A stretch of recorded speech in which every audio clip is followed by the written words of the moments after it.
Antonio Satrick tells stories. His tales of growing up bilingually in a Cuban and Irish American household have inspired children worldwide to gather their own family stories and become storytellers themselves. His stories have been published in award-winning books and audio recordings. His professional developments and keynote addresses have helped educators teach writing to students from pre-kindergarten through graduate school. Now his stories are being developed for film and television. He lives in Los Angeles with his wife, 2 children, and 2 cats. Yes, he is the cat guy. Antonio, I'm going to turn it over to you, and I believe you can see everybody. I can. Thank you so much. I have been telling stories for so long that my original audio recordings were cassettes. How many of you remember cassettes? Now I have to explain to kids what a cassette is and even what a CD is. Anyway, my father was born in Havana, Cuba, and my mother was born in Boston, Massachusetts. So I'm the son of a Cuban man and an Irish American woman, or like one of my friends calls me, I'm a leprechaun. So I'm a mix of these, a mix of the two cultures. And growing up, I didn't think that my story was interesting at all. And it only became as I started moving through my schooling, high school and college. Many of the kids, I grew up in Delaware, actually, and many of the kids that I went to high school with had never met anybody from Cuba. And so they would say, wow, your dad has a funny accent. But to me, it was just my dad speaking. And then they would meet my mom and they'd say, wow, your mom's got a funny accent, because she was from Boston and I hadn't met anyone from Boston. Well, as I sort of traveled through my career, I began to tell stories about both sides of the family. Now, whenever I talk to my dad, which I'm lucky enough to talk to him 4 or 5 times a week, he'll say to me, mijo, which means my son, it's amazing you make a living as a storyteller because you are like the 7th best storyteller in our family. How many of you can identify in your family the best storyteller? Some of you might be the best storyteller, but you probably know that uncle or that auntie or that cousin or that brother or that sister.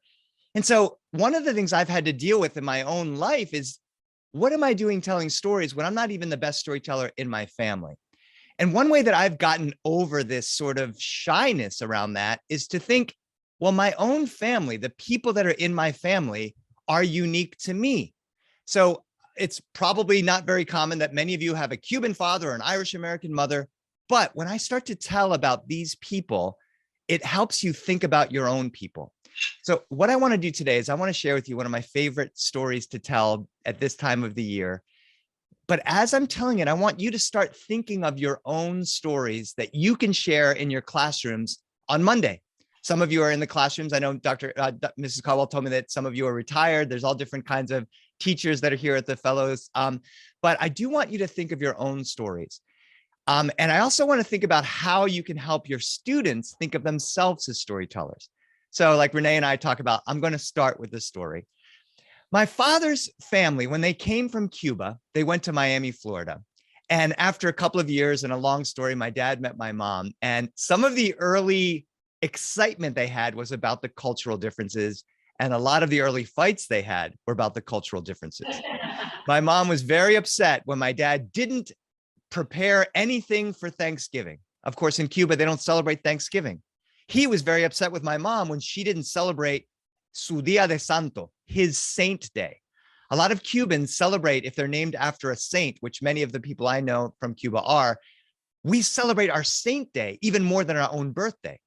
Valentine's Day didn't exist in Cuba, and so my mom didn't get any flowers on Valentine's Day. St. Patrick's Day, my dad had heard about, but he didn't realize that for the Boston Irish, St. Patrick's Day is a massive holiday. So there's these cultural things that were different. One of the things is the way Cubans celebrate the winter holidays. Cubans, of course, understand Christmas, the Cubans in my family, but they celebrate La Noche Buena. And if you have any friends that speak Spanish from Mexico or Puerto Rico or the Dominican or Central America or South America or the Philippines or Spain, they celebrate December 24th. One of my old roommates was from Italy, and he celebrated December 24th as well with a feast of the 7 fishes. This was my cultural introduction to that. I got to go eat this massive feast with him in college. And that reminded me, oh yeah, the Cubans have a different feast, not with 7 fishes. So I wrote a story about a little girl visiting her family in Miami. When Nina got to her grandmother's house in Miami, Florida, 2 days before Christmas, she said, Abuela, which means grandmother, I love you. And Abuela said, oh, Nina, I love you too. And Nina said, but I think I love the snow more. Abuela looked at her little 8-year-old granddaughter and said, what do you mean you love the snow more? Well, Abuela, it's just that my other grandmother lives up north in Boston, where it snows in the wintertime. And we go sledding and have snowball fights and make angels in the snow. But here in Miami, it's hot. How is Santa going to land his sleigh? And Abuela said, well, mijita, I don't know, but we're going to celebrate La Nochebuena, the night before Christmas, Christmas Eve, the best night of the year. What's Nochebuena? Oh, come into the kitchen. All of your aunties are helping me cook. You can learn too. And Nina walked into the kitchen where the aunties stood with mounds of vegetables and onions and garlic and knives that were chopping and chopping. And Nina looked and Abuela said, you want to learn? And she gave Nina a big knife and they carefully helped her learn to cut the garlic and the onions. And they threw it into a huge pot. And Abuela poured in some olive oil and cumin and sour orange and salt and pepper and oregano. And together, all of them watched as Abuela stirred that magic mixture. And finally, when it was done, Abuela looked at it. She smelled it. Ah, perfecto. El sofrito está hecho. What's sofrito, Abuela? Oh, sofrito is a magic marinade that Cubans make. We use it for salads. We use it to marinate our meat. We use it for Noche Buena. And if your car runs out of gas, you can use it in your car as well. And Abuela said, take the sofrito to your uncle. He's in the backyard doing the barbecue. Nina walked into the backyard and it was full of cousins and uncles, everybody laughing, and the biggest backyard fire she'd ever seen. Uncle said, just in time, Nina, dame el sofrito. Give me your grandmother's magic sofrito. And Nina gave that sofrito, that's magic marinade, to her uncle, who poured it on the meat, and the smells of that barbecue made her so excited and so hungry. And then Abuela took the tables outside into the backyard. Nina said, we're going to eat out back at Christmas time? Abuela said, it's different in Miami. Wow. She said, Nina, go get me some fruit from the trees. And Nina went to the fruit trees in the backyard and picked mango and avocado and orange and grapefruit and brought fruit from the trees to the table. We don't do this up north, Grandma. I'm glad you're here, Nina. And they put all the food on the table. All the uncles and aunties showed up in their finest dresses and their finest clothes. And the men with guayabera shirts, special shirts that Cuban men bring out at special occasions. And as they sat down to eat, Nina's stomach rumbling, Abuela held her glass in the air. She said, let us give thanks that we are all here together. And everyone held their glasses up and cheered. Yay. And Abuela said, let us be sad that some of our family is not with us. And they put their glasses down and said, aw. Let us be grateful that we have this wonderful food to eat. Yay. And be sad that some people don't have enough food to eat. Aw. And grateful that Nina came down to visit us from up north. Yay. And sad that she has no snow to play in. Aw. And glad that the basketball team won last night. Yay. And sad that the football team lost last weekend. Aw. And now Nina nudged her uncle and said, when are we going to eat? And grandmother heard her and said, let us again give thanks for Nina. Yay. And be sad that she has no patience. Aw. And Abuela went on and on. How many of you have a family member that goes on and on and on? How many of you are that family member that goes on and on and on? Well, Abuela went on and on, thanking everybody and everything. And finally, Abuela said, a comer, which means let's eat. And Nina ate. And by some Christmas Eve miracle, the food was still hot. And she never ate a meal more special than that meal.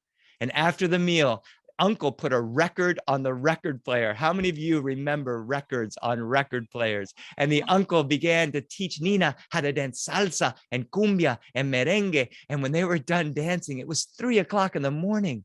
Nina had never been up that late on any night, let alone the night before Christmas. Abuela and the aunties and the uncles cleaned up the party. Abuela tucked Nina into bed. Nina was so sleepy. She said, Grandma, I still miss the snow, but this was the best Christmas Eve ever. Can I come back next year? And can I bring all my cousins from up north? And Abuela said, Nina, nothing would make me happier. And that's the story of Nina and La Noche Buena, the Christmas Eve meal. So this became a picture book, La Noche Buena, a Christmas story. I don't know if you can see it or not, but that's my name up there. And really, the story that I just told you is just my family, my grandmother. That's my grandmother. I wrote her the best I could. Now, Nina, the main character, was actually my cousin. My publisher wanted, I have 2 books with the same publisher, and one of the books had a boy as the main character, and this book has a girl as the main character. So Nina is my cousin. And then all of those uncles and aunts, and that scene that I just painted for you in that story, even Abuela with the toasting, is just right from my life. Why did I come up with that story? Why did I want to share that story? Well, as I travel around, many of the kids that I meet don't celebrate Noche Buena.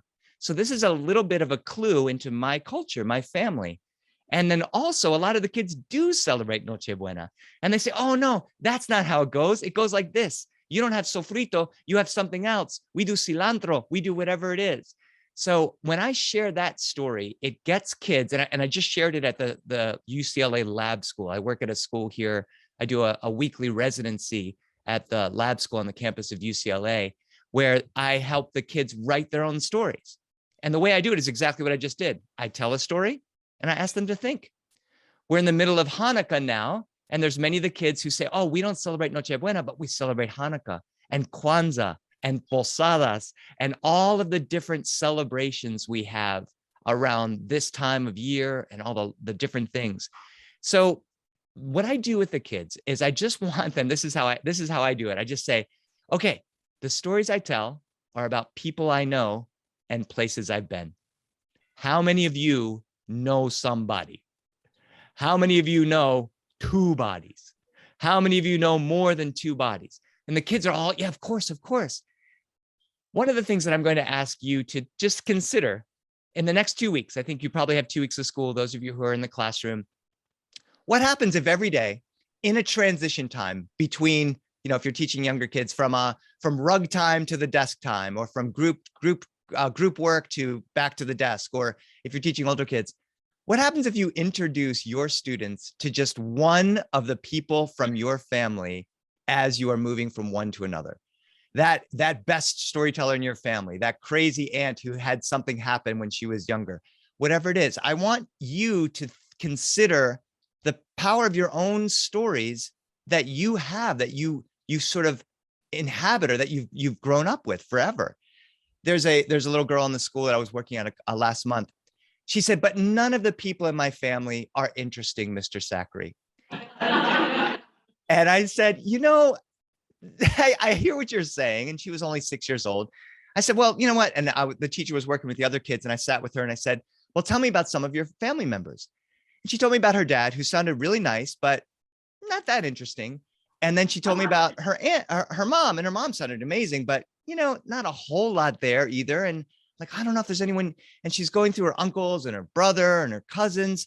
And I feel like I'd met the first time where, oh, I've been telling these kids that your own families are interesting, and none of her family are. And I said, well, is there anybody else? And she said, well, there is my grandmother. She lives with us. She's from Bulgaria, and every morning she dances with her braid that goes down to her ankles while she sings Bulgarian folk songs. And I had never met a Bulgarian grandma dancing with her braid, singing Bulgarian folk songs. But to this girl, it was just grandma. So the idea that our family members may not be worth sharing is not entirely true until we share them, some of these memories with them. So this is just something that I'm thinking about. My dad, when he talks to me, this just happened yesterday. I travel with my journal with me all the time. And whenever I'm talking to my dad, I always have it nearby, because sometimes he says something, and just yesterday he did. He was talking about a friend of his who messed up something, and he said, in Spanish, he said, bueno, el chivo que tambor se rota con su pellejo se paga. The goat who breaks the horn, the goat who breaks the drum sometimes has to pay with his hide. And so this is a saying that he grew up with in Cuba. And I've been collecting these sayings from my dad because I want to not forget them. I want to have them as part of just the things that I teach my own children. So what I want to do is I want you to consider How did you celebrate this time of year when you were younger? Maybe this is something that you can do. You can chat with your own kids about it. I mean, I started with a little joke about who knows what a cassette is. What are some of the things we did as kids that these kids will never do? How many of you remember riding in the car when seatbelts barely existed? How many of you remember sitting in the back of a station wagon, crammed with a bunch of other kids? When I start to tell these kinds of stories to these kids who have, who are in 17-point harnesses in the back seat, or who are never, they're amazed. They can't believe it. My mother used to roll down the back window and we would just be filled with the carbon monoxide from the back of the thing. We get lightheaded as we're driving along. And they're like, wow, your mom was a child abuser. I'm like, no, it's just what everybody did. How many of you have ever been in the back of a pickup, standing in the back of a pickup truck? Is that allowed anymore? How many of you have been like 30 kids in the back of a pickup and a couple of dogs? Like these are things that we grew up with. So I encourage teachers at this time of the year, as things get a little crazy in the next couple of weeks that you have, what happens if we have, you finish your lesson 5 minutes early? Let me tell you about the time I was in that station wagon with my cousins. In Boston, where my mom's family's from, everybody has skating on the frozen ice pond stories. I live in California. Kids don't even understand what this is. I just told a skating on the frozen ice pond story yesterday, or 2 days ago, to the kids at the school. And so what are some of those stories? Think about that. Think about what it might be like just to start sharing. And then I want you to, it's funny. My wife is a high school English teacher, and she has the next, 97 days of her curriculum planned to the last second. Anybody telling my wife she's got to do one more thing, she's gonna at this point of the year, she's just gonna punch them. So I don't want to tell you have to do anything, but one of the things that Renee has taught me is whenever you are moving into whatever unit you're moving into, for sure in the literature, English, writing, reading things, but also in the sciences and math, what happens if you start each unit with a story? What happens if my son is in 7th grade and he's working on slopes, y equals mx plus b. I've been helping him. What happens if the teacher, as she's talking about this formula, talks about her high school math teacher who made her write the 7s in such a specific way that if she wrote the 7 incorrectly, she would get the problem wrong, even if the problem was right. Oh, wow, he was mean. Yeah, things were different back then. Okay, now let's move on. So I'm just asking you to consider, what are these little snippets? When you start with a story, what happens, there's a bunch of science that backs this up. There is an engagement that happens, a connection that happens. It's neural coupling, mirroring, what's happening, the emotions that you're talking about and feeling, the kids are feeling, and then a community is created. It's a little bit of a magic trick. I remember doing this with my own kids way back when they were in diapers. My daughter is just squirming on the diaper table. She doesn't want to get into the diaper. And I says, you know something? When I was younger, I didn't want to get in a diaper either. And now she's really? And now I make up some story about not wanting to be in the diaper, and my daughter is sitting there and I'm getting the diaper on. And it was just a parenting technique that I was trying to do to get my daughter in a diaper. But there's also research that says that story, when I was younger, I had this problem. And what's going to happen, Dad? Did your mom get you in the diaper or not? And so now it becomes a tool or a technique that can help us move into the next thing. I want to just give another little example of my family as well. And this is part of the research in the storytelling. The magic that happens with storytelling is hopefully your students are listening to you, but simultaneously their brain is thinking of their own connections. Oh, I don't have a Cuban grandmother, but I have a grandmother from Germany. I don't have a Boston Irish mom, but my mom comes from Texas. And in Texas, this is how they do it. So those two things are happening. They're listening to your story and they're thinking of their own stories. A 5-year-old can't speak or can't write as many words as they want to tell a story, but they for sure can tell a lot of it. So all of my writing units, when I work with the kids, I start with a story. I have them turn and talk to each other with their own stories before I ever have them writing. I love that idea of feeling accomplished. I can talk about these characters, even if I don't know how to write grandmother yet. I can talk about these characters and these emotions, even if it's really hard for me to draw the picture of what it looks like to be really happy when I'm working with the preschool kids. So I'm thinking about my mom's Boston family. There were 5 uncles and aunties, my mom being the youngest auntie, and all of them got married. So there's 10 uncles and aunties. And being Boston Catholic Irish, all of them had a bunch of kids. So I've got 19 cousins. How many of you have a big family? If you come from a big family, this is very lucky because every one of those people becomes a little bit of a story. I can't tell 20 picture books worth of stories about all 20 of my cousins, but I could tell a 1-minute story about my cousin Maddie when he was running down the street trying to throw snowballs at cars. I can tell a story about my cousin Pat, how he hit a home run at the bottom of one of the innings to win the game for his high school kids. I was there that day. So I have 5 uncles and aunties, and they're the 10 of them and the 20 cousins.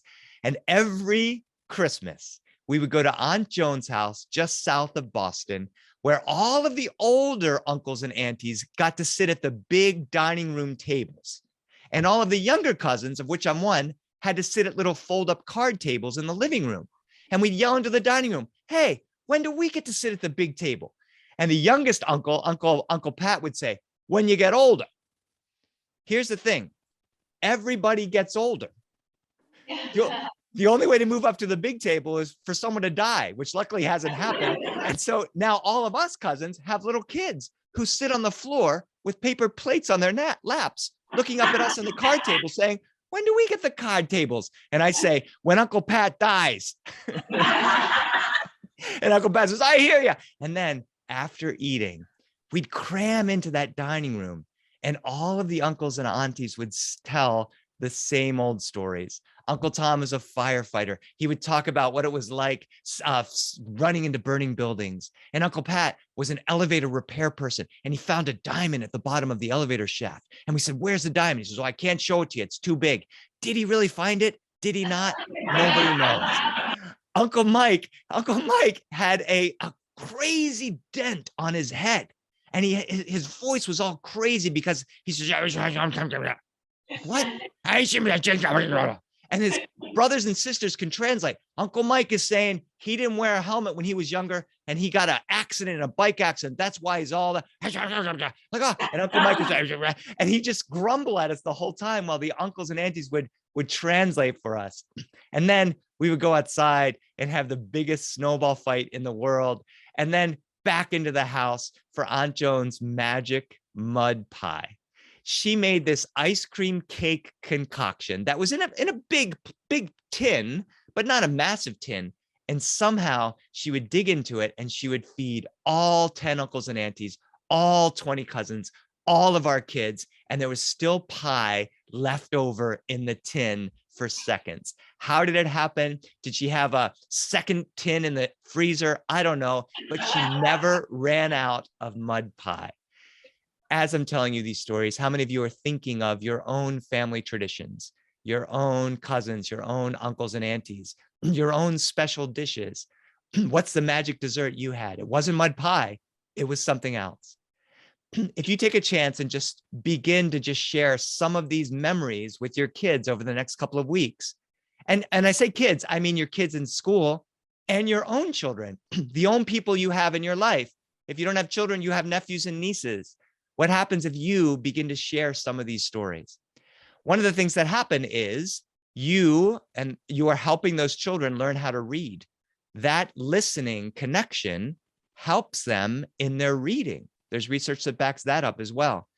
But then lastly, I'll say just very selfishly, you're giving them material that they can write about. My dad made sure that I grew up knowing about La Nochebuena and how the Cubans celebrate it, and how the American celebration was different from the Cuban celebration. And where they did it in Cuba, they actually would go down to the beach. And there's a big beach in Havana, not too far from the Mar Secon, and they would have this big, and then he was telling me about I'm seeing Havana through my dad's eyes, even though we were never allowed to go back to Havana. And all of these stories, all of these memories have become part of my own writing career. Many of your children are not going to go on to be writers, but what happens when they have these stories? What happens if they feel like their own family is not just boring grandma? She's this fairy godmother dancing with her braids, singing Bulgarian folk songs. What happens if a kid living in Delaware who has no friends from Cuba becomes the star of the classroom to say, whoa, none of you know what Noche Buena is? Let me tell you about my grandmother. So this is part of what I encourage you all to do, to think about those people in your family. My dad is only 85. He's very healthy. He's got all his wits about him. And that man's going to live for another 50 years? Probably not. 20 years? We have a couple of 100-year-olds in my family. Maybe 10 years? Who knows? I don't want to be morose about it, but I do realize that those stories of Cuba from my dad are the only stories I'm going to have. And we talk about football and we talk about the weather and we talk about politics, but I always try to make sure I ask him one or two little questions about something that he's might have forgotten. That little saying that he told me yesterday about a goat breaking a drum pays for it with his hide. That is very interesting to me. I don't know where that's going to end up or not. So anyway, what I wanted to do is I wanted to see if you had any, it's hard, virtually not seeing the whole room. It's great to see some of you there. I'm wondering, Barbara, if there's any questions that anyone has or any thoughts. I have idea, if there's any specific things, I'm just throwing a lot at you, or even just memories that you have, or whatever it is that you might want to share. It's the icebreaker is always a little bit hard, but I wanted to see if that's the case. Here's Miss Anna Goldowski. Hi. Thank you so much. I was just going to share that I really appreciate this reminder because this was something I used to do a lot with my kids. Is I would bring in pictures from the weekend if I did something and share like this is my tradition, and it's something that I think I've lost sight of, and so it's such a good reminder of how much it did make my kids feel connected to me, and so I definitely am going to do even just little things. I think they need that. They need to see us as like humans and people, and I do think it brings them. It develops a deeper bond. So I really appreciate the reminder and everything you shared because it was such a good. I said reminder a lot, but it was a really good reminder. It's so interesting. I mean, I've been doing this for 35 years, and when I first started, the teachers and the principals were like, just make our kids laugh and just get them excited about reading and get them excited about their own stories, and that was super fun for me. I love that. But over the last, 15 years, they're like, wait a minute, I don't think we have time for the kids to have fun. So can you tell them about how they can get excited about writing and where they can, you know what I mean? It became, there's so much that you're being tasked to do. There's so much you're being tasked to do academically and social emotional learning that's happening. And they keep layering more and more things on top of you, right? So it's like, I can absolutely sympathize when you say, I forgot to, I used to bring in pictures of what I did this weekend. And how long does that take, right? And how amazing are those kids? I remember, I don't know if you've had this experience. I remember the first time I saw one of my own teachers, it was probably first or second grade, in the grocery store. And I was just like, Mrs. Green, you shop? And she's like, of course I shop. And I can't believe it. So like, I love walking into a classroom and see the teachers like sharing a little bit about their kids or their dog or their hobbies, right? It's funny in some ways, like it doesn't feel like there's time in a day to do it. And then part of me is like, but it helps create more time in some ways because now the kids are very engaged. The one thing I will say is this. So as I get older, I'm in my 50s now, it's really hard for me to remember specifics of what happened to me in kindergarten, first grade, second grade. So I ask you to try the best you can, whatever grade you're teaching. Renee taught me this. She might've even told this story to some of you this summer. When she was Renee Hauser is this amazing educator. She was a teacher for many years in New York City. And now those of you who know her, she works with educators, helping them, do what they have to do in a way that, I think is really inspiring. And she used to tell this amazing story about being on the collegiate field hockey team and how she was running and running, and she won the championship, or she lost the championship. I forget what it was. And every adult who heard that story was riveted, and all of her fourth grade kiddos couldn't care less. None of those kids had been to college. None of those kids even knew what field hockey was. None of those. And she realized, oh, wait a minute, I can't tell them stories for me in college. I should tell them stories about when I was in fourth grade. So she could tell the exact same story, but I was on the kickball field, and, you know, Mrs. Johnson threw the ball to me and I kicked the ball. So think about the age of the students you're teaching, and think about, to the best of your ability, not only the stories of your own life now as a teacher over the weekend. Oh, over the weekend, I did this cool thing. I went hiking. My dog did this. My kids did that. But what was it like for you way back in third grade? Okay, you don't remember exactly, but you kind of have a sense of it. Kids love to hear, at least I'm seeing this, they love to hear about you at that age. I love telling the six-year-olds I work with my first time riding a bike story. How many of you have a first time riding a bike story? I learned with training wheels. How many of you learned with training wheels? So I have this whole story of my dad. I have my bike, it's got training wheels. And then I'm learning to ride without ever touching the training wheels on the pavement. And then my dad says, I got a great idea. Let's take off one of the training wheels. And whenever you're nervous, you can lean to the other training wheel and ride on 3 wheels. And whenever you're feeling brave, you can put your head in the middle and you'll just be riding on 2 wheels.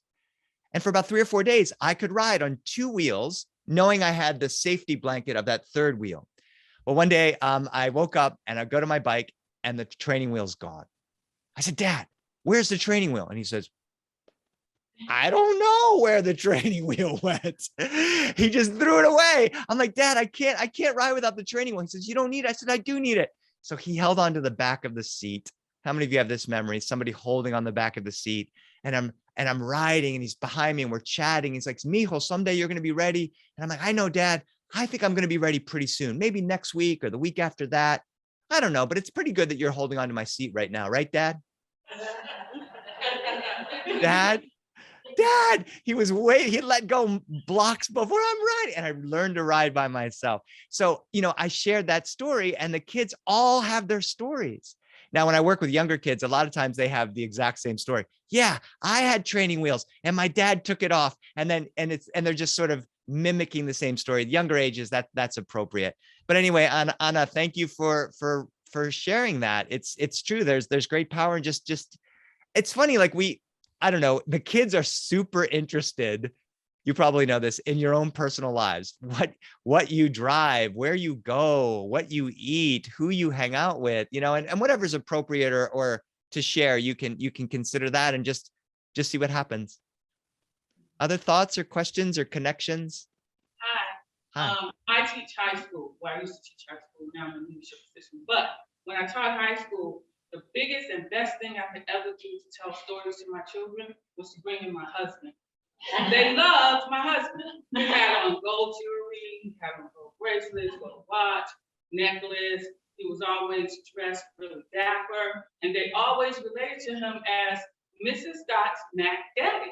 And so every time I would bring him in, they would say, well, okay, this is great. And he would talk about welding and sheet metal and how to life skills and how to adapt to life skills and how to adapt to life in college and making plans and future and family and all that. And once he was done, they would give him a big standing ovation and hand clap, and they would ask him, are you coming in next week? So they were always interested in my husband coming in and telling them stories. So I'm a little bit of collector of old folk wisdom and sayings, both from my dad, but from other people as well. And so there's an old saying, to a hammer, everything is a nail. I am a children's book writer, and I just heard the title of an amazing new children's picture book called Mrs. Dot's Mac Daddy. Now, I am a children's book writer, and this is how these ideas start. Now, your husband couldn't come in every week, but I swear that I feel like I was looking at your husband as you're telling me the story. I saw in the details of what he looked like. She brought us there immediately. Now, so your husband can't come, your grandmother can't come, your Cuban dad can't come into the classroom. So you're the next best thing. And Miss Dot, without ever having met your husband, I now admire your husband and want to meet your husband. And I met, and so in some ways, as a writer, oh, kiddos, I heard about this guy. I never met him, but here's this book, Mrs. Dot's Mac Daddy. Oh my gosh, I can see what the illustrator is going to do with that. I can imagine that. And again, you're not writers. You are teachers. You have other stuff going on, but you can act like a writer. Bring that character in, even if he's not coming in. I hope, it's really lucky to be able to have that. And it's also like, you don't need him to come in. You brought him in to this room. I think about that now. I made that little joke about the only way for me to move up to the big table at our family's house is for someone to die. I'm actually of the age where a lot of them have died, right? So it's like those people are gone and we keep their memory alive through our stories. The youngest cousins will never meet Uncle Mike. They'll never see that dot in his head. And so we always tell about Uncle Mike and we all act like Uncle Mike and and the kids love it. We chase around the room. And, my dad's own dad died 10 years before I was born. And I swear I have met the man. I mean, there are times in my life where I've like, oh yeah, I know what Abuela would say about this. And it's only because my dad told me the stories. I swear I just met your husband. And it's not true. Of course I didn't meet your husband. So thank you for that. That was amazing. Maybe one or two more comments or thoughts or connections. So the bicycle with the training wheels. Okay, so I have a twin sister, and so we had matching bicycles. And so one day, everyone in the neighborhood decided we were going to have a race, and so we were at the bottom of the hill. My sister and I were the only two that had training wheels on, and so we were all at the starting line and whatnot. Get ready, get set, go. And so, as we were pedaling as hard as we could pedal, but we were blown away because nobody else had training wheels except for us. And so we went back home and were like, take these training wheels back. We just got blown away. We just got embarrassed.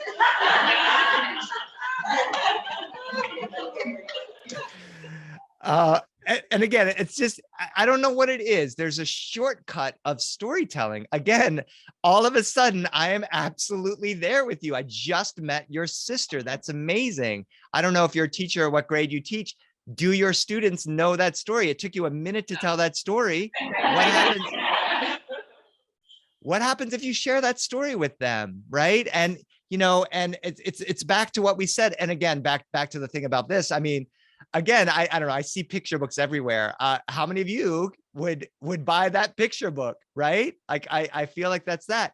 And so again, even if the students you're teaching aren't going to go on to be writers, this is the thing that happens. If I were to show you a movie of La Noche Buena, that would be amazing, but it doesn't activate that thing in your mind. Yvonne, you were thinking of your sister's race as I was telling you my story. You were writing as you were listening.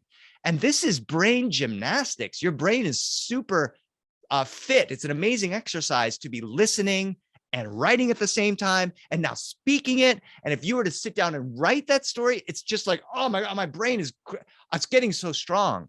So this is just, I mean, it's exactly the point. Now, one of the things Renee taught me is, not everybody has a bike riding story. Not everybody has a riding in the back of a pickup story. Not everybody has a station wagon story. And so I never wanted to say to a kid, okay, kids, here's my awesome bike riding story. Me and my sister riding down our training wheels. Now you all write a bike riding story. I live in Los Angeles. There's so many kids who've never seen the snow and don't know what ice skating is and don't know what, whatever it is. So I can't be like, hey, kids, here's my awesome sledding story. You tell a sledding story. No, it's, okay, your sister and you did something amazing. You went and took off the training wheels. When did you else do something amazing? So it becomes, Renee talks about the difference between a prompt, here's a prompt, write about a bike race, to prompting. When did you do something amazing? I did something amazing. When did you do something amazing? I have an amazing husband. Who do you have amazing in your family? And I'm gonna step back for a second. It's not even just amazing. It's just a moment. You know, like when did you and your sister do something that you didn't think you could do, right? Because a lot of times I think about this with mentor texts. You know, when I read all of these amazing picture books, I think I could never write like that. I feel like the seventh best storyteller in my family. I feel like the worst writer in the library. And really, it's like, let me just tell you about my brothers. Let me just tell you about, okay, I can do that. Let me tell you about my sister. I have a twin. First of all, that's a twin. What's that's like? Oh my gosh, I have a million questions about that for you as what a twin is. So yeah, let's see if there's one more comment or story you want to share. It's funny, every time we share a story, it sparks so many other things with us as well. This last story made me think of, at my family, when we get together, it isn't one story.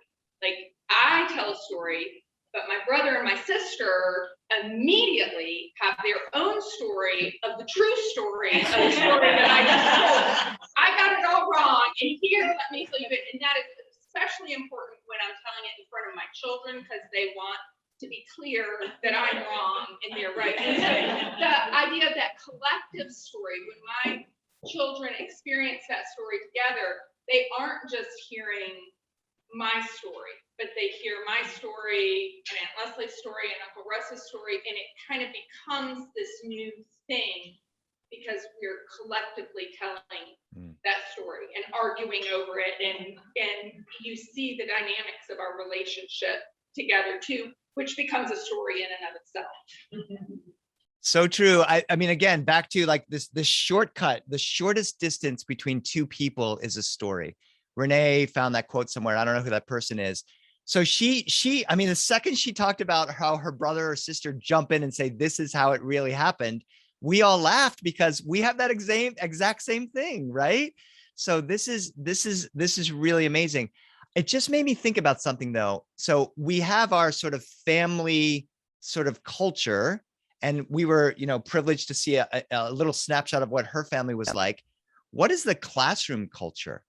I'm thinking about that with the 5-year-olds I've been working with this fall. They're just starting to figure out that words sound and mean something, and they're just starting to put it down on the page. So, you know, what is our classroom culture? You know, we as a classroom didn't know that the letter D looks like this, but now we do. And you remember how we struggled with it, and we did that lesson, and now we've got it. Our class is a class that works hard on something, and then we figure it out. What else are we going to work hard on instead of now we're going to learn the alphabet? 5-year-olds, get your books out and let's start. You know what I'm saying? So like, I think that's really interesting. What is the classroom story that is being told? How are you communicating that to the kids? Okay, my son is doing like this, you know, for him, hard math, right? Hey, this is hard, and we worked really, really hard, and now we're getting it. Now it's second nature. What's the next thing we're going to challenge? It's pretty. It can be powerful for sure. Quick question for you. This is really more of a personal interest question. I think probably everybody's going to have some relevance to this. Holidays are coming up. We're going to see family. We all have aging parents, aging relatives. Do you have any suggestions for us as to how to collect our own family's stories when we're with these people, especially those of us who are in very small families who don't have the opportunity to have my side, your side, his side, her side? Just a way to engage people who may be a little reticent. You know, that generation is a little reticent about talking about things at times. Do you have any suggestions for us about collecting and then preserving those stories for the next generation? Wow, it's such an amazing question and such a difficult question to answer. I mean, in some ways, I don't really know. That's one thing. I do remember, well, there's a couple of things. You know, I started with the joke about my dad calling me the 7th best storyteller of the family. And my mom, whenever she would hear that, she'd say, yeah, that's probably true because Uncle Tom's a good storyteller and your grandmother's a good storyteller. But she would say, but you're the best listener in the family. I think that I guess I would say, like, give the gift of really listening to somebody. You know, a minute ago, we just heard that there's all the family members talking on top of each other. You know, every family has those really big personalities, and every family has that quiet person sitting in the corner, even in small families, right? So my wife just said this to me last night. She said, I just read about what happens if you let the talker get to the end of their sentence. What a gift that is. Sometimes it takes them a while to get to the end of the sentence. Sometimes they are piecing together words. One of our old aunties, she was having trouble putting stuff together. And oh, and of course, this example with younger kids. Oh my gosh, like I was with my dad. Maybe it was, and then I think it was with my dad. Maybe I would just get to the point, right? But so I think one of it is like, do we create the space for listening? If you're at all like my wife or I, how many of you have multiple thousands of pictures on your phone right now and multiple hours of video on your phone? What percentage of these we are going to see? Because part of me is going to say the technology exists to gather these things, to just videotape somebody. I mean, again, not to be morose, maybe it's the last time you see 95-year-old auntie, And so do we want a video of her? I guess here's one thing I'll say is, if you do hear a story at Christmas dinner or tea or a outing you have, the quicker you can retell that story, the more that it sticks in your brain. One of the ways I retell the story is I travel with my journal. So I'm constantly writing in my journal, and I'll, the 100 of amazing and infuriating things my own children will do. Many of them I've forgotten, but a few of them I put in my journal, and they've become part of our family story. So I want to be gentle with myself. I don't want to be like, oh no, Auntie Rose died and I never got the story of how she came to Boston, or Uncle Tito died and I never got the story of how he went to that dog race and what happened at the dog race. Oh, I could have recorded it. I have my phone with me. I don't want to be that person. But if I do get a little nugget, and you'll know those nuggets, the second I leave that party, I'm calling my best friend. Hey, Jimmy, my dad just told me. I'm practicing what I preached. I did talk to Jimmy last night. Hey, Jimmy, my dad told me about this thing about a goat and a drum. And if you break the drum, the goat's got to pay for it with his hide. Oh, why did he say that? Oh, because we were talking about this. Is becoming a way to hold on to another one of my dad's sayings. So I guess like there is a little bit of courage in sharing your own story. So I can imagine you sitting with an old auntie or uncle or grandma and say, hey, grandma, when I became a teacher, I remember I had the best teacher, or I had the worst teacher, or I failed a test, or I had a miserable teaching assignment, or I thought I was in the wrong career, and then blah, blah, blah, blah, blah. What about you, grandma? And then you wait in an uncomfortable silence, and maybe it spurs something, maybe it doesn't. And, our phones are so close, when it gets, it's so hard sometimes to just, oh, my wife is texting me. I got to figure out where she is. Oh, wait, I need to tell her to get the ice. And then I'm disconnecting. I guess what we're trying to do is we're trying to connect. And one last tip I would say is, sort of repeating back to the person what they said, and really, really getting at the questions. Oh, wow, grandma. So you're saying that when you came to North Carolina, there was no, I don't know, no jobs that you could get. So what did you do? And wait, who did you talk to? Wait, how did you get that? Really investigate, really help them get to the bottom of the story, and then retell it. And if you don't have someone to tell it to, write it down, or, record it. Even the act of recording it on your phone, even if you never listen to that recording, the second you retell the story you heard, it starts to be a part of your own patterns. So I guess that's all I would say. I want to say that Barbara, taking a chance on a Zoom luncheon here, and the fact that it actually worked is amazing. I'm really happy to be a part of your celebration. I wish I was there in person, but I'm super glad to be able to travel to North Carolina I've got my slippers on, to be able to travel and take my kid to his next activity. And it was great to be with you. Thank you for your laughter and your engagement. And those of you who shared your own stories today, hopefully the rest of us were reminded of our own stories that we can share Monday in class or with somebody in our family this weekend. Thank you all very much, and happy holidays to all of you.